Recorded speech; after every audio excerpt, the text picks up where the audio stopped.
I have made mistakes over 60 odd years, and that's why I'm experienced. समझ रहे हैं ना? Why experience? Experience क्या चीज है? अपनी मिस्टेक से सीखो या किसी की मिस्टेक से सीखो. ये जो ISA 300 पढ़ रहे हैं, how it has come into force? क्यों आया ये? इसकी वजूद क्यों हुई? ये क्यों आया? Because somebody made a mistake. ओहो ये मिस्टेक हो गई, लेट्स एड्रेस दिस. एक पैराग्राफ बन गया. दूसरी मिस्टेक, उसका पैराग्राफ बन गया. तीसरी मिस्टेक, पैराग्राफ बन गया. So this is a result of mistakes committed by human being. अब समझ रहे? So don't be shy in making mistakes and don't be proud too. ठीक है?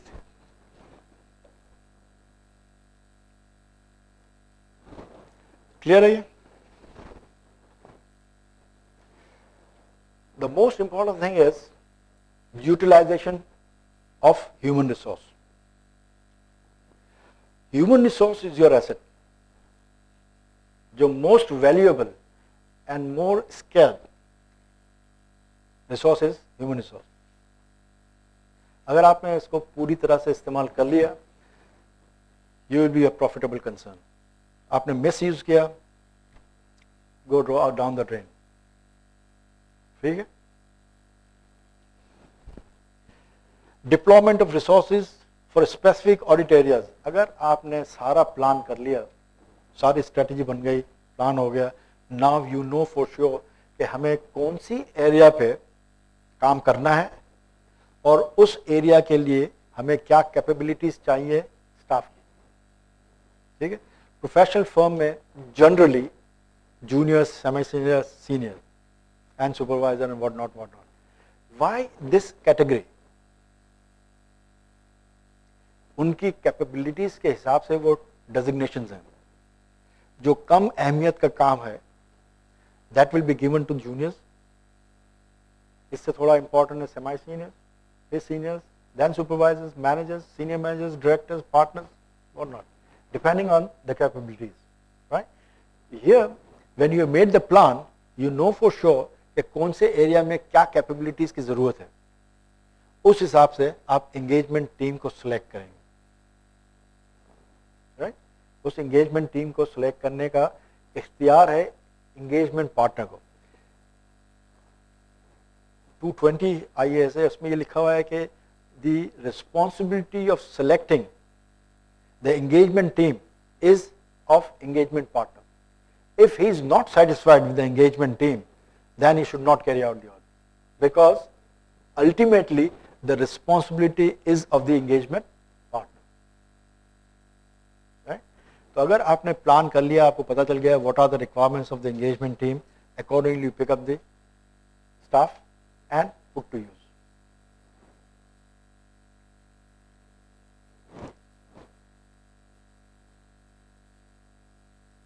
जैसे high risk area, complex area, इसमें आप जूनियर, सेमी सीनियर्स और seniors को भेज दें तो वो काम नहीं बनेगा. यहाँ पे you have to have more knowledgeable person और एक्सपर्ट पर्सन ऑन दैट.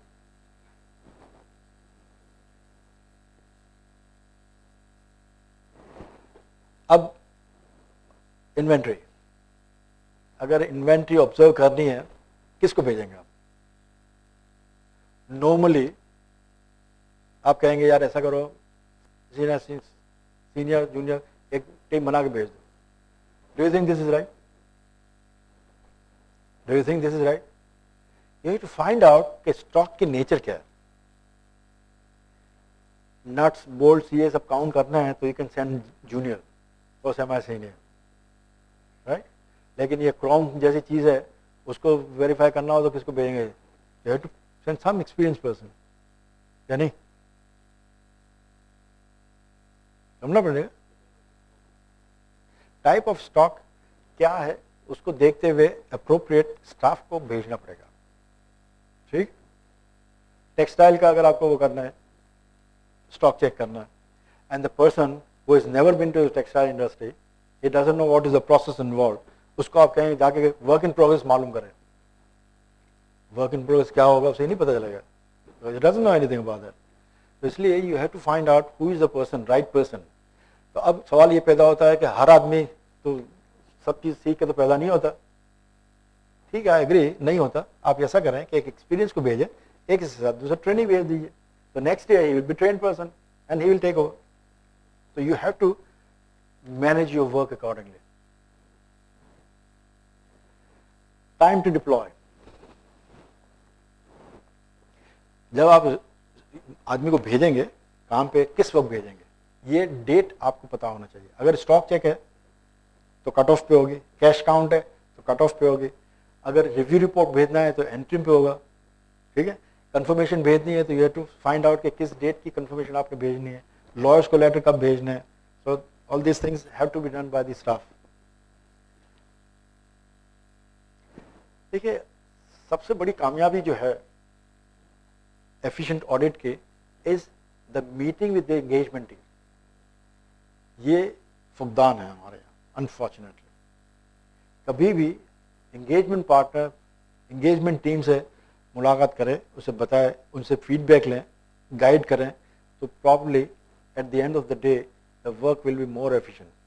और फिर स्टाफ जो है एंगेजमेंट टीम, अगर उसको एंगेजमेंट पार्टनर करीब आके कहे इस तरह से वेल डन कि बेटा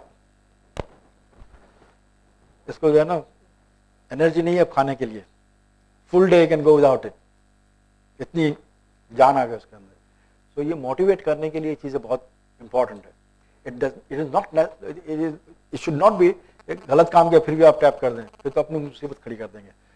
जेन्युइन काम पे आप करें, ठीक है, that will be very good for them. और इससे एफिशिएंसी में फर्क आएगा. Next time he will be more careful, he want to preserve और इम्प्रूव दैट पैट. क्यों होगा ही नहीं होगा, ऐसा ना हो कि आज डांट पड़ जाए. he will be more careful. So these are the things one has to keep in mind. Briefing भी होनी चाहिए, डीब्रीफिंग भी होनी चाहिए स्टाफ के साथ, and that make them feel part of the engagement team, make them feel you are important person on the audit assignment. अगर ये आपने कन्वे कर दिया तो probably you have done your work. Selection of engagement team हमने बात कर ली, assignment of audit work, assignment of experience team members, time budgeting. ये जो है ना सबसे इंपॉर्टेंट एरिया है. देखिए, अगर आपको एफिशिएंटली काम करना है, एफिशिएंट का मतलब क्या है, एक तो इफेक्टिव है, जो होना चाहिए वो ही हुआ है. एक एफिशिएंट है जिसमें वेस्टेज ना हो. तो वेस्टेज ना होने की जो है वो बजट है, टाइम बजट. आपने सारा प्लान कर लिया, यू नो फॉर श्योर कि आपने क्या काम करना है, कौन सी एरियाज है जहाँ पे प्रॉब्लम्स क्रिएट हो सकती है. अकॉर्डिंगली आपने एक बजट बनाया, and budget has to be bifurcated into the nature of work and given to the staff members that you have in so many hours you have to complete this work, these are the audit steps.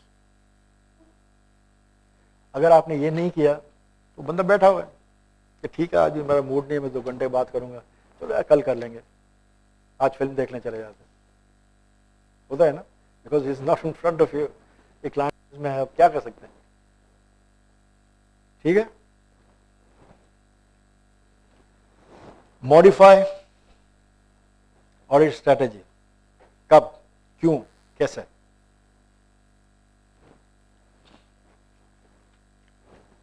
Update आप करेंगे अपने strategy को because of the following reasons, any of this following reason. When evidence, audit evidence contradict through substantive procedure test of control. जब आपने plan किया था उस वक्त के सर्कमस्टांसेस कुछ और थे, जब आपने सब्सटेंटिव टेस्ट किया तब आपके सिचुएशन बदल गई. किस वजह से? Number 1, unexpected events had occurred after the planning, so you have to change your strategy. Similarly, change in conditions or audit evidence obtained by audit procedures. कि आपने कुछ कहा था, निकला कुछ है, तो इसलिए चेंज करना पड़ेगा. ठीक है. So these are the reasons why you have to modify your audit strategy. फिर डेवलप ऑडिट प्लान. अब स्ट्रेटेजी बन गई, अब आपको प्लान बनाना है कि ये स्टाफ को आपको इंस्ट्रक्शंस होंगे how to carry out the audit. This is called develop audit plan. Nature, time in action.